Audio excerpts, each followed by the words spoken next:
Honor to be here today to introduce Gustavo Esteva, who's widely recognized as one of Mexico's leading independent thinkers and is an active voice in what he terms the deprofessionalized segment of intellectuals in Latin America. I first met Gustavo Esteva 9 years ago in Oaxaca, but I knew of him long before that through his writings, and I know many of you have as well. He's the author of more than 30 books published in 7 languages, including Economy and Alienation, Grassroots Postmodernism, which he co-authored with Madhu Suri Prakash. He's also written hundreds of essays and is a regular contributor to Mexico's leading daily, La Jornada. Gustavo has been a central figure in a wide range of Latin American and international NGOs and solidarity networks, including the alternative community-based school Unitierra in Oaxaca, Mexico. In his early career, Gustavo held senior positions in both private business and government and was destined for a distinguished career within Mexico's establishment. His social consciousness, however, led him in a different direction. He was convinced that solutions to people's problems could only come from the people themselves, and has since become a dedicated proponent of radical pluralism, active nonviolence, and community-based activism. In 1966, Gustavo was an advisor to the Zapatista National Liberation Front and their negotiations with the Mexico government on the San Andres Accords, and he remains a strong advocate of Zapatismo. In 2006, he took part in the Popular Assembly of the People of Oaxaca during the social conflict there. Gustavo has collaborated with our Sustainable Development and Social Change program in Mexico for more than 15 years. He continues to be one of the program's most influential and popular lecturers on post-development theory, alternative education, sustainability, and the Zapatista movement. And I've had the pleasure regularly during our seminars of enjoying those cherished moments when students go, aha, they get it. It's the light bulb goes off above their head. It's compact fluorescent. And Gustavo has also been working with the International Honors Program for 15 years, where he's co-director of the Beyond Globalization program. Over the years, I've grown to know and respect Gustavo for his unflinching willingness to challenge conventional wisdom and to offer incisive critique of what are, for many, cherished institutions, long-held assumptions and belief systems. But he never stops to critique. He consistently offers new visions for creating a new world that is more inclusive, more humane, and more just.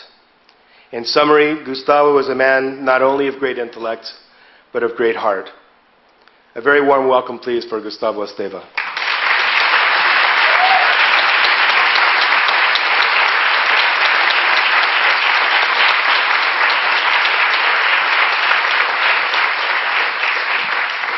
Thanks a lot, Jonathan. Thanks to all the people that made possible my presence here. It is really a pleasure and an honor. I am really late, years late. I should have come to an S.I.T. symposium many years ago, since the first time I was invited. But here I am coming in hard times. Hard times loom over us. Global fear grows geometrically. Denial masks despair with business as usual, while prophets of doom indulge in apocalyptic grandiness before the collapse of poor Mother Earth and a slow-motion social catastrophe. Beyond optimism or pessimism, we sense our world in turmoil. This is not the world our students suspected. Most of them were raised in promises of eternal prosperity. At the end of the Cold War, experts and pundits celebrated the end of business cycles. The marriage of liberal democracy and capitalism seemed to be the culmination of human progress, ensuring stable prosperity for everyone, forever. A caricature of Fukuyama's complex thinking became the motto of the day. We were not only living in a Panglossian world, the best possible world, but we could not even think in something better. This was the end of history. Despite experts' conviction that booms follow recessions, however, such expectations have already vanished.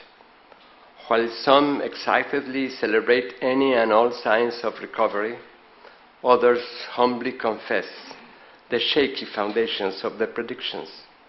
We know that the situation is very serious, they say, but we don't know how serious it is, and even less what to do. Robert Solow, the Nobel Prize in Economics, acknowledges no one can possibly know how long the current recession will last or how deep it will go. George Soros declares, we are dealing not only with the collapse of a financial system, but also with the collapse of a worldview. What we face now could be in fact worse than the Great Depression, thinks Simon Johnson, former chief economist of the IMF. A year ago, unemployment and underemployment reached the highest level since the 1930s.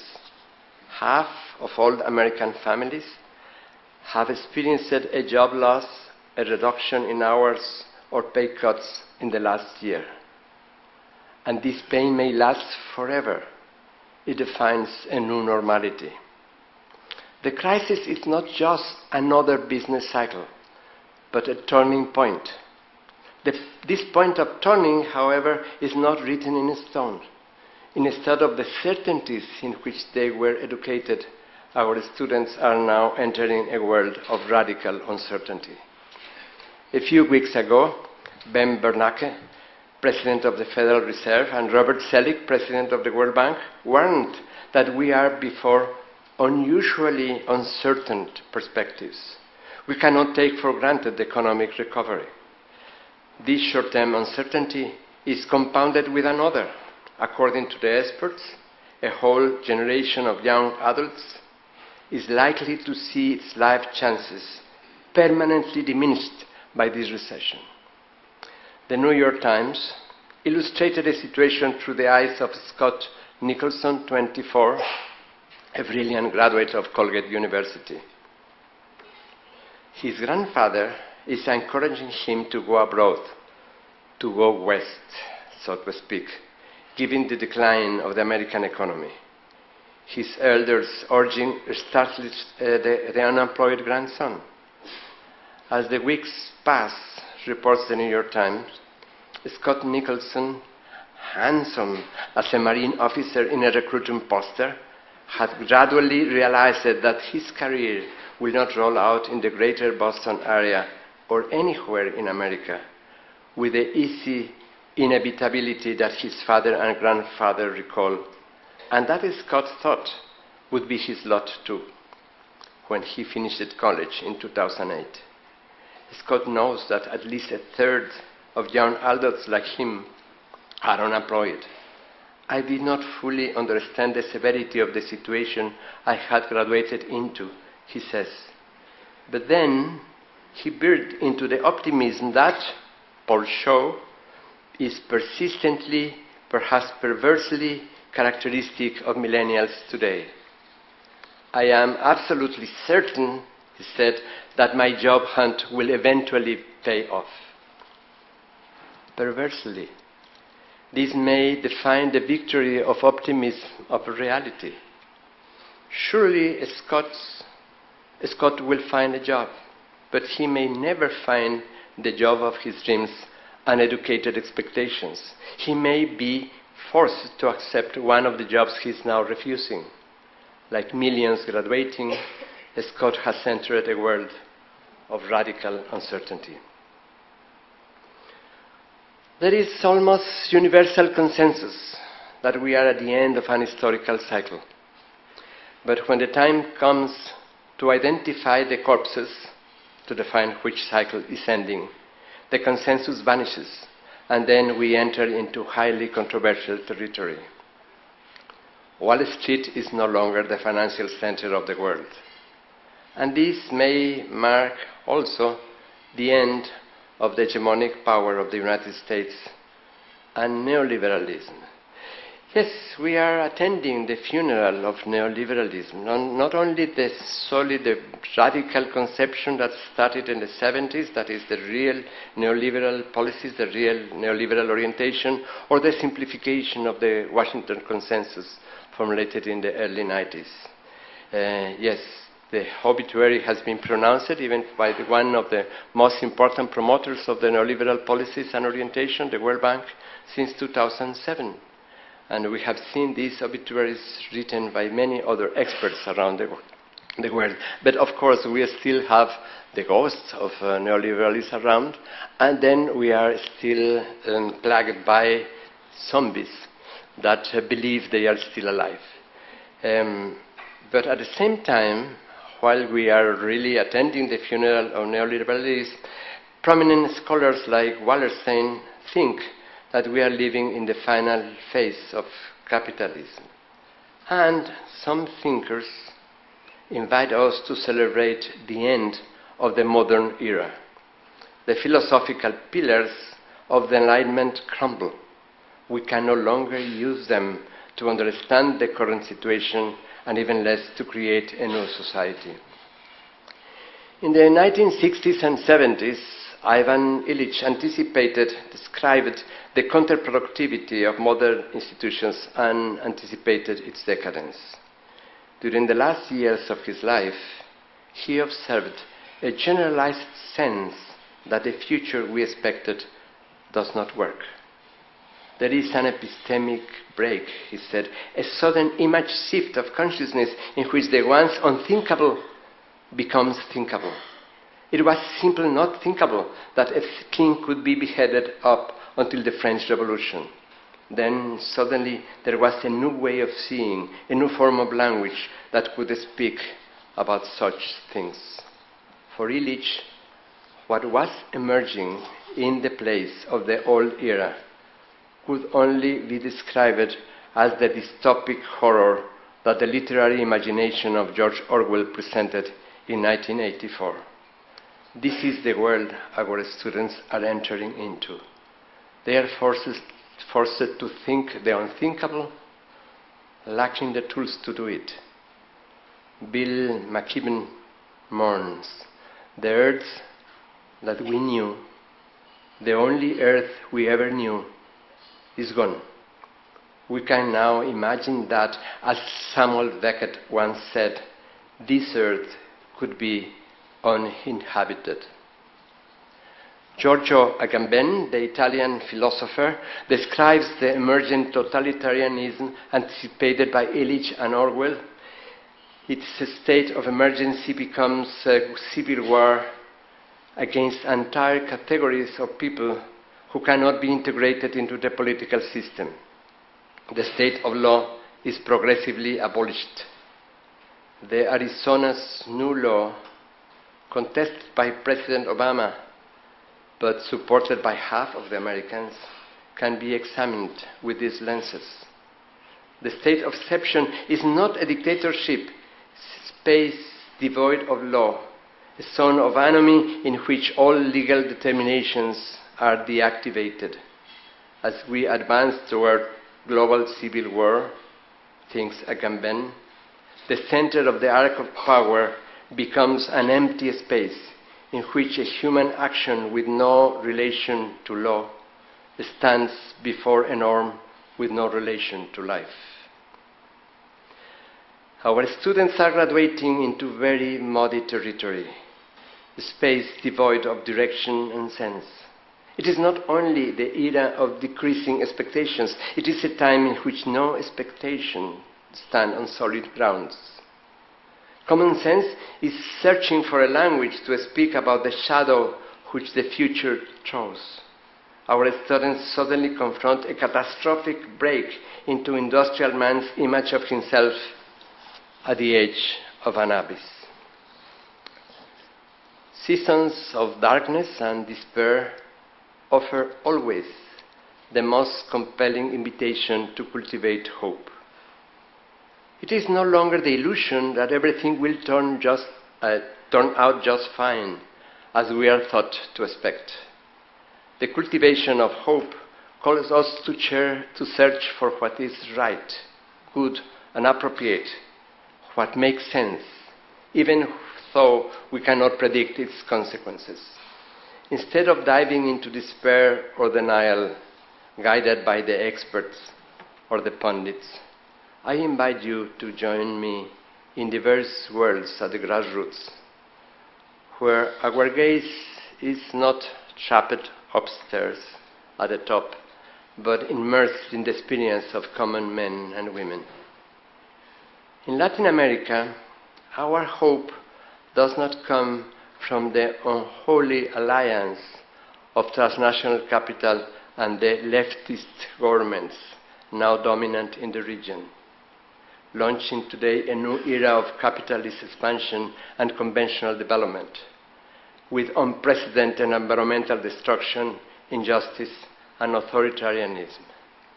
Our hope comes from the social movements actively resisting each and every one of such unholy alliances. We still can use the emblem of development to describe different attitudes about development in the world. I think we can associate these different trends with the three Sachs. We have first Goldman Sachs. It is savage capitalism. If you see the divisions of Goldman Sachs, the departments of Goldman Sachs, it corresponds exactly to the notions of development. 60 years ago, when President Truman coined the word under development, when development, this whole idea started, and then we have basically the obsession. It was before conceiving even social development. It was pure and simple economic growth and growth of profits, of course. This is the conventional development around the world with Goldman Sachs. We have another Sachs, philanthropic capitalism, Jeffrey Sachs. Here he says, yes, capitalism is the best and it's the one and only path, but you know, capitalism, yes, we know, it creates misery and hunger, and then we need to do something. We need to use our resources to do something. And it is very interesting to see this pure neoliberal mind asking for the state to be in charge of the operation of this kind of thing that is going back in history. If Goldman Sachs is going back in history 60 years, Jeffrey is going back in history 40 years, to the early 70s, when Paul Streeting was preaching about the basic needs approach, and he was making exactly the same calculations of Jeffrey Sachs today. And of course, this philanthropic capitalism is associated with the NGOs that created in the 60s and the 70s, are perceived as something very subversive to them, and then discovered by the World Bank and the governments in the 80s, in the times of reduced budgets, discovering that the NGOs were very effective. They can reach places where no government can reach, and also discovered by professionals. It's kind of paradise. You can have no bureaucracies, not stupid bosses, good salaries, good conditions, and you are the good guys. Then, when they were not finding a job in the public or private sector, NGOs was the paradise. But this is over. They vanished.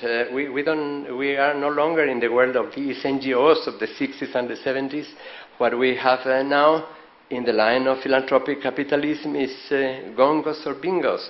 Gongos, it is governmental, non-governmental organizations, because they are created and supported by the governments. They are tools of the governments. Or bingos, big international NGOs that perform the lines of this idea, basic idea of philanthropic capitalism. Then, yes, still some people are looking for conventional development or for philanthropic development, philanthropic capitalism, but millions, and apparently billions, are saying, basta, enough. And they can be recognized at what can be described as the third Sachs, Wolfgang Sachs, the editor of the Development Dictionary, in which we were saying no to development. Enough of it. We don't want anymore any form of development, humane development, sustainable development, no more development of any kind. I want to illustrate these trends of millions, billions of people around the world. The struggle for land still characterizes peasant life in Latin America. In recent years, it experienced a political mutation and a conceptual shift. It became territorial defense.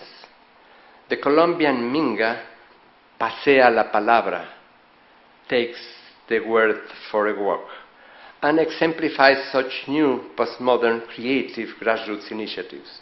The people weave their knowledge and resistance for the defense of their natural resources and to oppose development projects.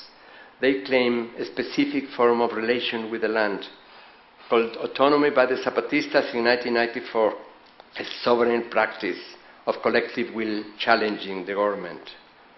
Last April, 35,000 people from 142 countries came to Cochabamba for the People's Summit on Climate Change. In his message to the conference, Eduardo Galeano observed that times of revolution and change are now open. Human rights and nature rights are two names of the same dignity, he pointed out. These voices of dignity will be heard next December in Cancun, when the governments will be looking for a remedy to the failure of Copenhagen. They will express a new alliance between very different forces with one common value, the attempt to recover and enlarge in some way the commons. Initiatives to reclaim and regenerate the commons is what the team of the prestigious journal, British journal, The Ecologist, discovered all around the world in the time of the Earth Summit in 1992.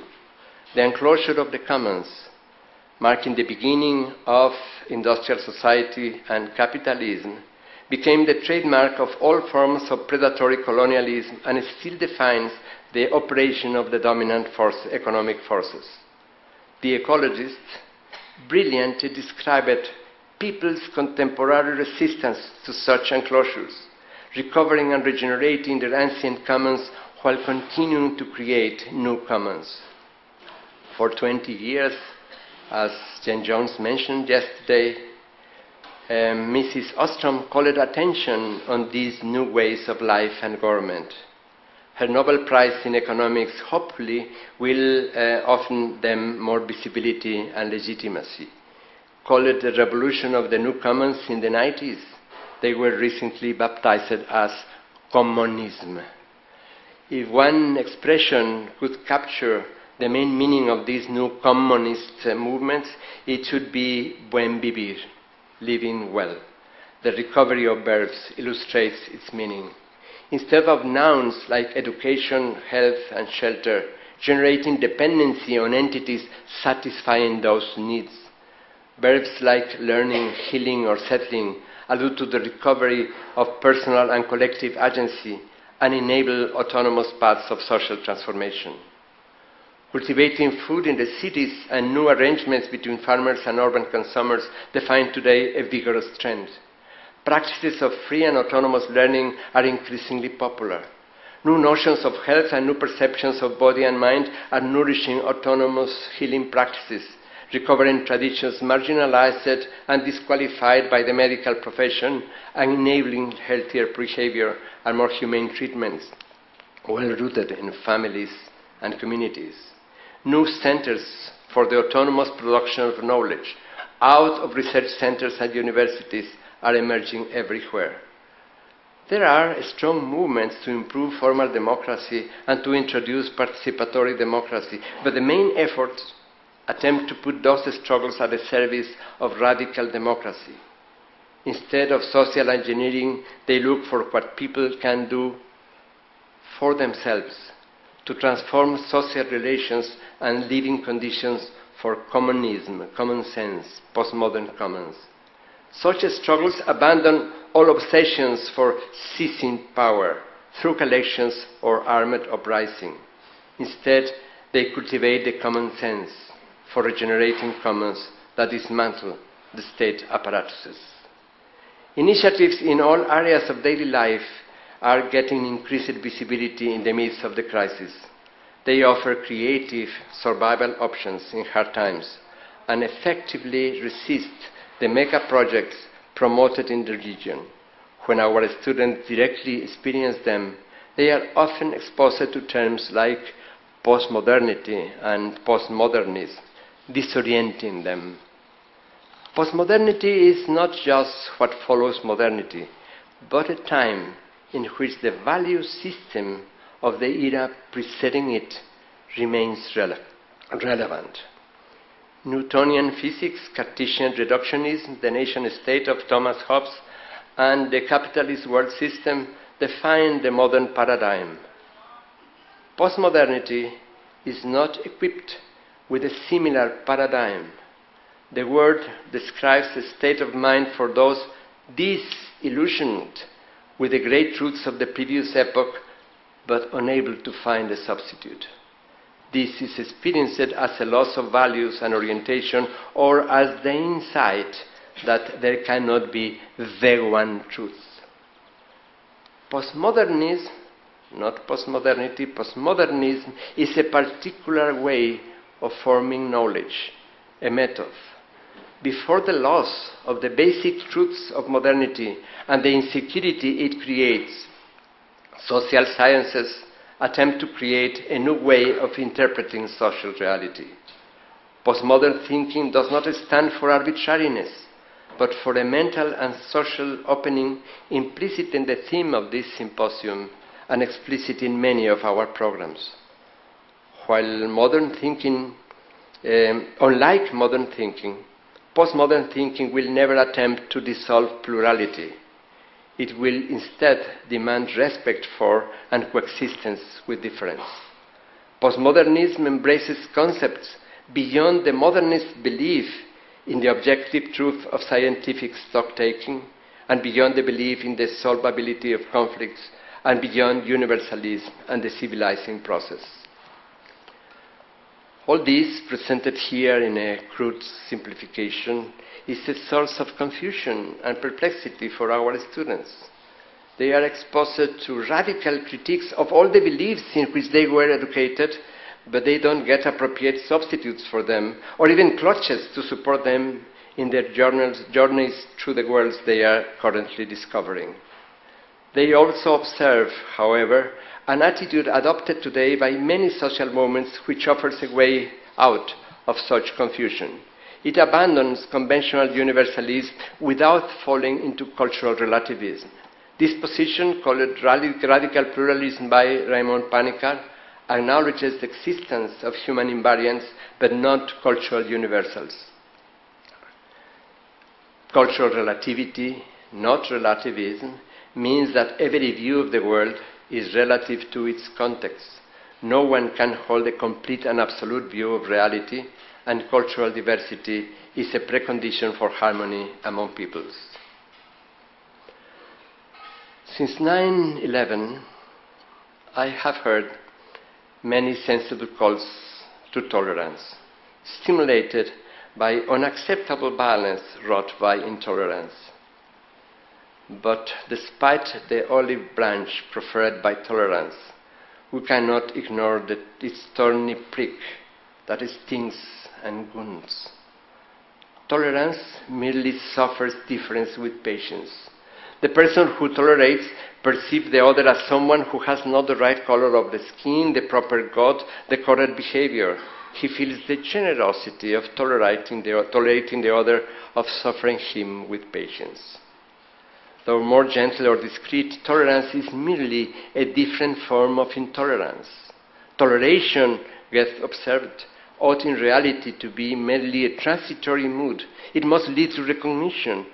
To tolerate is to insult. Hospitality, on the other hand, is rooted in recognition, an association, a coming together of an entirely different sort. Being hospitable, we learn to recognize and embrace the pluralism of reality. We open our hearts and minds to hosting the otherness of the other, even when we are disagreeing with his arguments, his versions of the multiverse of the real world. Hospitality does not compel us to follow the other, to adopt his views, to affirm or negate him.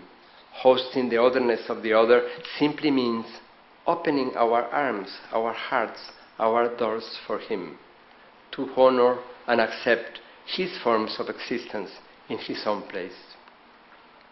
As never before, we are now compelled to take stance in the presence of the other. No action or choice stays confined to one group or territory. We cannot avoid mutual intertwining. With intermeddling, conflicts emerge, and we suffer the incompatibility of different worldviews. The question of pluralism is thus urgently posed to every one of us. The current situation throws us into the arms of one another. Are we going to open hospitably our arms or to arm ourselves?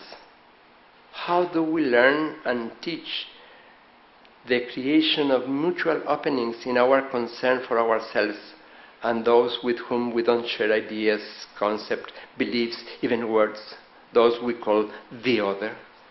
How do we look for and find elements to share something that offers guidance, inspiration, light, ideal, whatever both parties acknowledge, but neither party controls? How do we reenact and engage in dialogues transcending the logos of both parties, their conceptual systems? What has been and continues to be our challenge is the pretension associated with imposing on others a particular good, your own good, for their benefit. This is colonialism.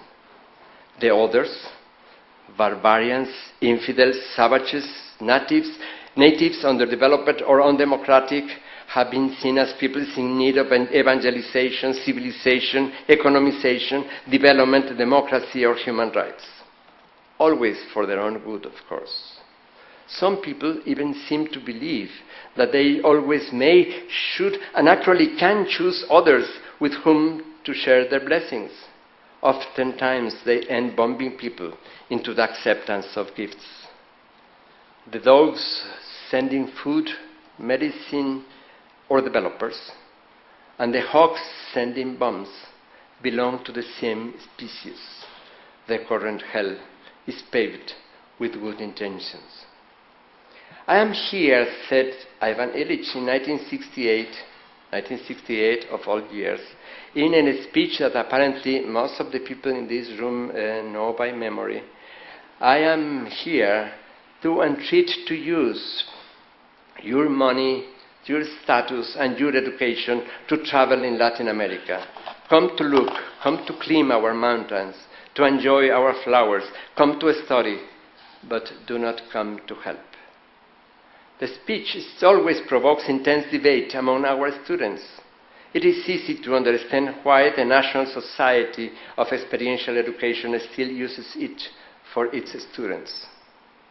This is the moment of recovering common sense, bringing back home the initiatives to our own territories of meaning. The place of politics, like that of democracy, best belongs to where people are, not upstairs. There, in their own places, known, understood, loved and cared for, can common people offer freely expression of their own free will and views and occupy themselves with the common good. Only at home can we be hospitable to the radical otherness of the other. Only at home can we define ourselves in our own terms rather than from within the mirror of constructed enemies. Only at home can we regenerate our arts of living and dying, of suffering and enjoying. Only at home can we deal with our own grief and find below our feet our grounding in both soil and virtue. Yes, it is time to evoke wild, uncontrollable, non-managed friendships at the grassroots among those who stand ready to abandon fearing and mislabeling the other. Applied to nation-states or to abstract entities, friendship becomes its negation. A flag defining allies before a common enemy, a pretext to define enmity. At home, in our own places, it is time to express affection, mutual sympathy within immediate neighborhoods as well as embracing distant places. It is very difficult, next to impossible, to change the world as it is. We can instead dedicate ourselves to creating a whole new world, a world in which many worlds can be embraced, a world embracing hospitality, not mere tolerance, a world localized and placed in the soil under our feet, not globalized and spaced in the simplification of the blue bubble, a world where hope is not a conviction that something will turn out well, but a conviction that something makes sense, regardless of how it turns out. A world of common sense, the sense you have in community, and give to it its proportion, the portion and proportion of every one of us. I hate travels and explorers, wrote the tireless traveler Claude Lévi-Strauss at the beginning of Tristes Tropiques. After a life of exploration and traveling, he humbly confesses his inability to understand the mysteries of the otherness of the other, while wisely acknowledging how much the other has helped him better understand himself and his society. Here lies our hope in our students going abroad. On returning to their own places, healthily puzzled about the mysteries or intricacies of Gujarat or Oaxaca, unable to fully share with families and friends what they experienced in distant lands, they hopefully come back with a richer, better understanding of themselves, their position in the world, the role of America today, how they can share their genius in their own places. This is how, anyway, I cultivate hope in myself and those I work with, locals or visitors from distant lands. 2 decades ago, I left the big city to root myself in my ancestors' small Zapotec village in the south of Mexico. A little later, I got a call from Teddy Goldsmith in London. He wanted me to give lectures to American students coming to Mexico. I accepted these IHP students full of uncertainties because he also wanted a visit to our indigenous communities. And I was puzzled how the indigenous community will accept or not this bunch of gringos asking a lot of questions. And I did not know, but I asked my friends, and my friends said, well, we don't know, but let's try. And then we started the experiment. And the experiment started to offer us endless surprises. Instead of the centuries-old dismissal suffered by our people, looked down upon as superstitious, backward, or plain poor, our students were celebrating the rich natural and cultural worlds. The contrast was startling. Enjoying more and more these encounters, I was easily seduced by John Tiffany into being a country coordinator for the International Honors Program, currently a division of World Learning, or by Bill Stone to collaborate with S.I.T. in Oaxaca. When asked by students why I spent so much time with them, despite my growing age and commitments, I honestly confess, you have become one of my most important sources of hope. Your sensitive antennas teach me much about how each passing generation is learning to avoid the stakes and hubris of those who came before. This is further strengthened by what you teach me about rerouting your hopes in your own native soils on your return.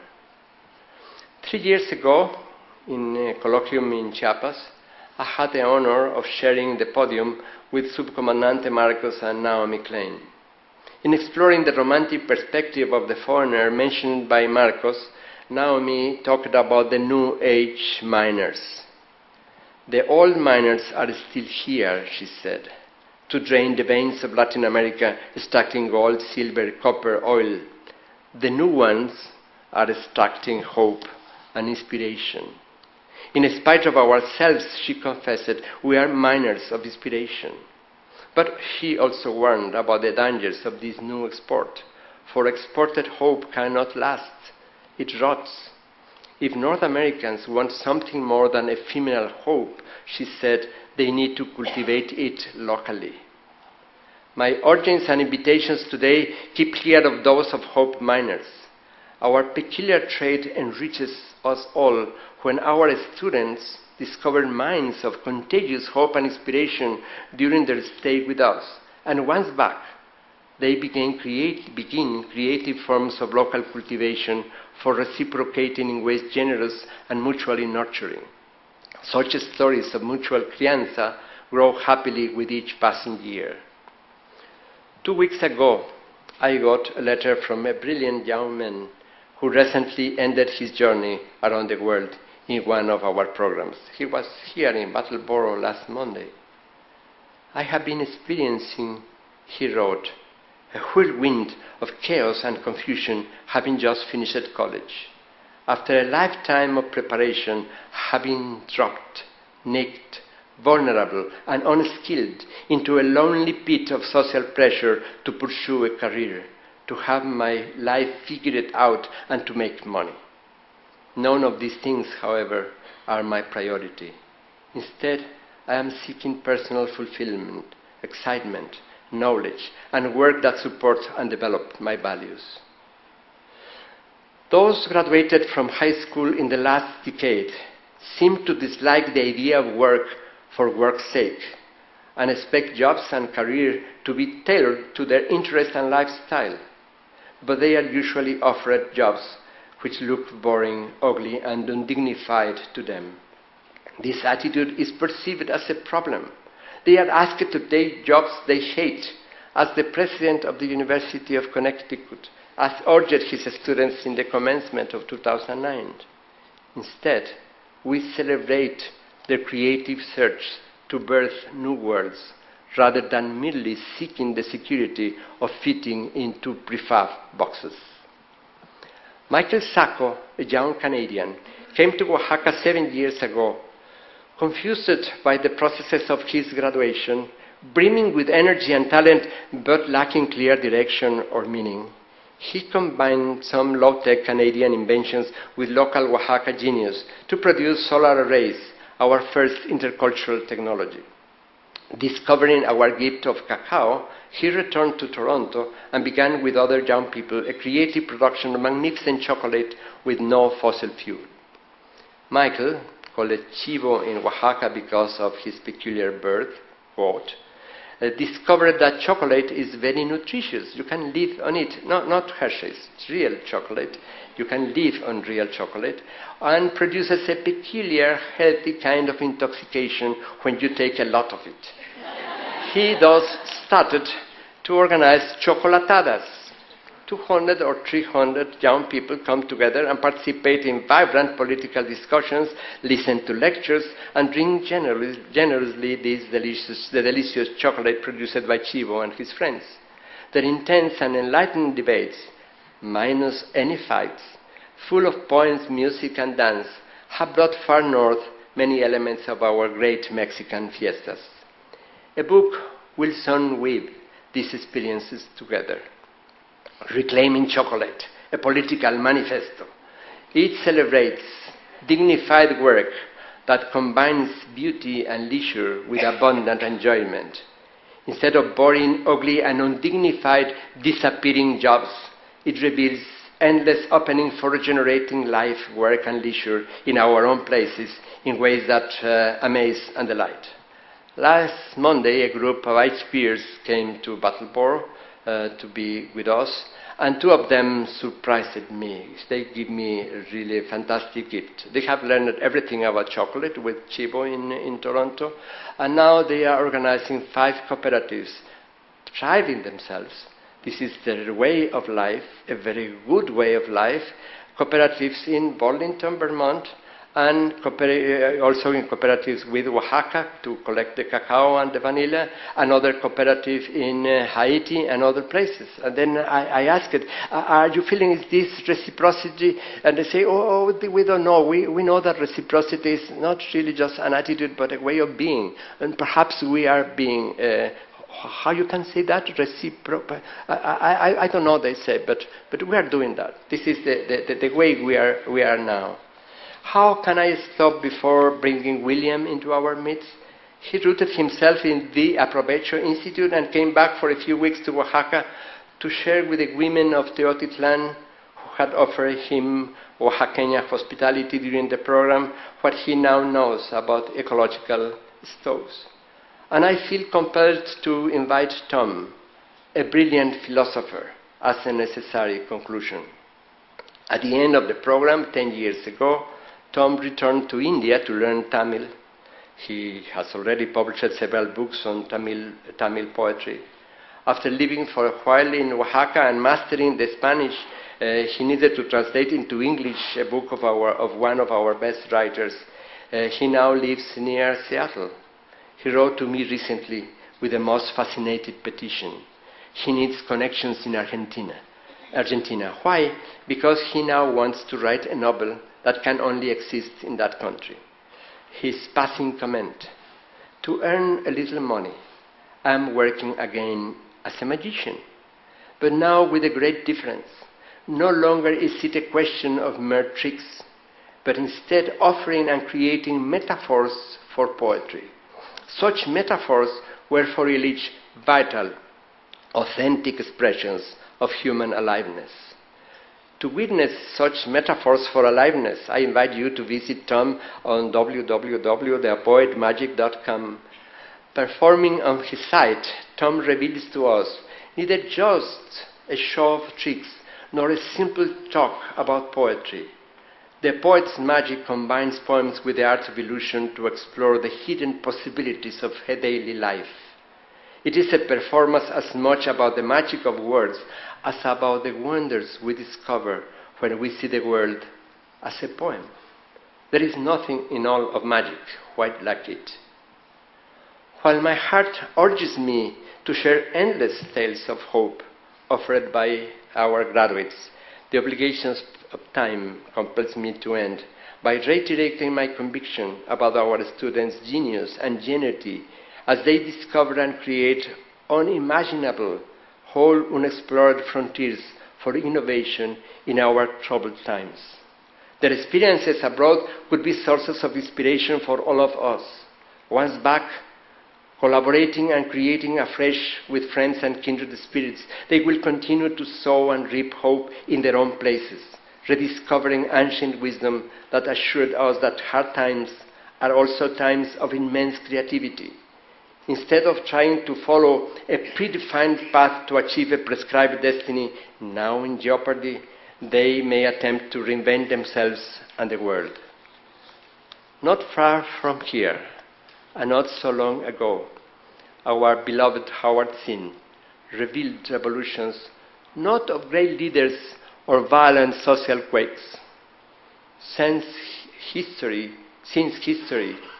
celebrated and rescued from obscurity the innumerable small actions of unknown people which produce the greatest social changes.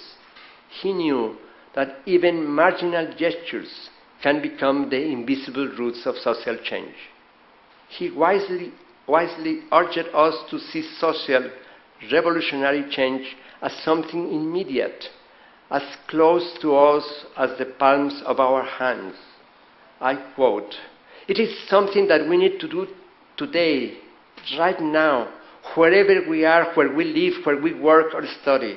It implies to begin right now to get rid of all the authoritarian and cruel relations between men and women, parents and children, between different kinds of workers. This is not an armed uprising. It happens in the little corners which cannot be reached by the powerful but clumsy hands of the state. It is not centralized or isolated. It cannot be destroyed by the powerful, the rich, the police. It happens in a million places at the same time, in the families, in the streets, in the neighborhoods, in the workplaces. Suppressed in one place, it reappears in another until it is everywhere. Such revolution is an art. That is, it requires the courage not only of resistance, but of imagination." End of quote.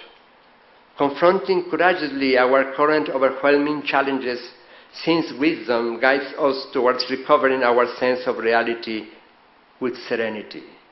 His wisdom helps us escape the crutches of today's dominant paradigms and systems of education. His hope in common people invites us to find the joy and passion needed to walk in freedom on our own feet on our own paths, dreaming our own dreams. Instead of trying to find in a dark room a black cat that does not exist, let's escape yesterday's promises of old, dying worlds. Instead, let's enjoy reinventing our traditions while creating a whole new world, a world in which many worlds are embraced and enjoyed in celebrations of abundancia, abundance of hope, abundance of friendship, abundance of common sense. Thank you.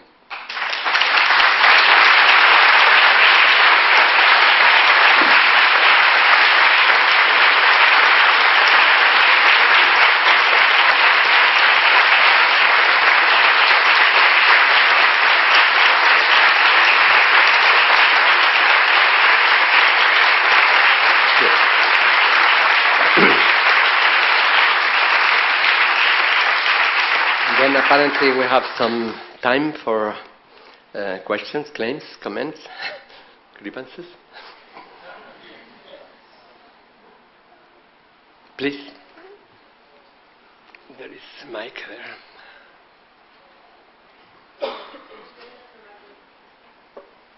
From Argentina, from Social Movement and Human Rights Program.